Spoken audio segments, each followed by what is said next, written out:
کہ سخت سردی کے موسم میں انسان کیا غسل کی جگہ پہ فرض غسل کی جگہ پہ انسان تیمم کر سکتا ہے یا نہیں؟ تو اس کے متعلق فقہا نے جو لکھا ہے وہ یہ ہے کہ اگر کوئی شخص بیمار ہو اور سخت سردی میں اسے غسل کی ضرورت پڑ گئی ہو، غسل اس کے اوپر فرض ہو گیا ہو، تو اگر وہ غسل کرے تو وہ اس کی جان جانے کا خدشہ ہوگا، اس کے کسی عضو کے ختم ہونے کا، ساقط ہونے کا جو ہے وہ خدشہ پیدا ہو جائے، کوئی عضو مارا جائے، وہ عضو جو ہے معطل ہو جائے گا، یا یہ ہے کہ مرض بڑھ جائے،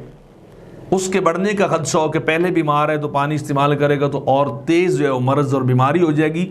تو ایسی صورت کے اندر فقہا نے اجازت دی ہے کہ انسان غسل کرنے کی بجائے صرف تیمم کر لے تو اس کے لیے یہ چیز جو ہے وہ کافی ہو جائے گی۔ لیکن اگر وہ بیمار نہیں ہے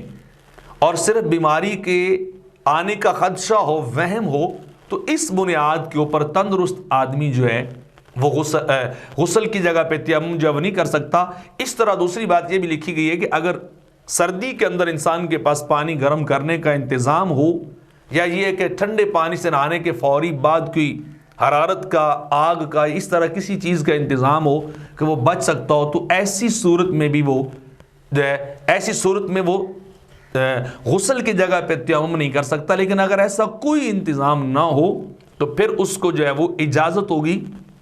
کہ واقعی اگر وہ غسل کرتا ہے تو اس کی بیماری کے بڑھنے کا یقین ہو جائے، یا اس کو کوئی اور کہہ دے کہ اگر تم ایسا کرو گے تو تم انتہائی سخت بیمار ہو جاؤ گے، تو پھر بھی فقہا نے ایسی صورت میں اجازت دی ہے۔ کوئی اگر ڈاکٹر ٹائپ آدمی روک دے کسی کو کہ جو ابھی بھی بیماری سے نکلو ہو کہ اگر تم نہ ہوگے تو تمہیں بیماری ہو جائے گی کسی طرح کی، تو ڈاکٹر روکے تو پھر بھی وہ شخص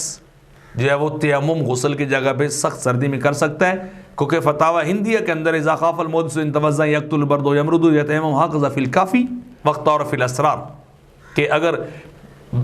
جو ہے وضو کرنے والا اگر وہ اس طرح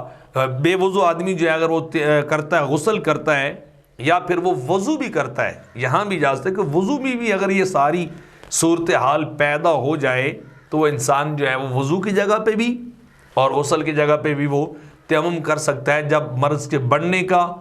مرض کے جو ہے انسان کے عضو کے کسی کے خراب ہونے کا، زخم کے خراب ہونے کا، یا اس کو جو ہے انسان کی جان جانے کا خدشہ ہو، تو پھر جو ہے اس کے لیے اجازت ہے۔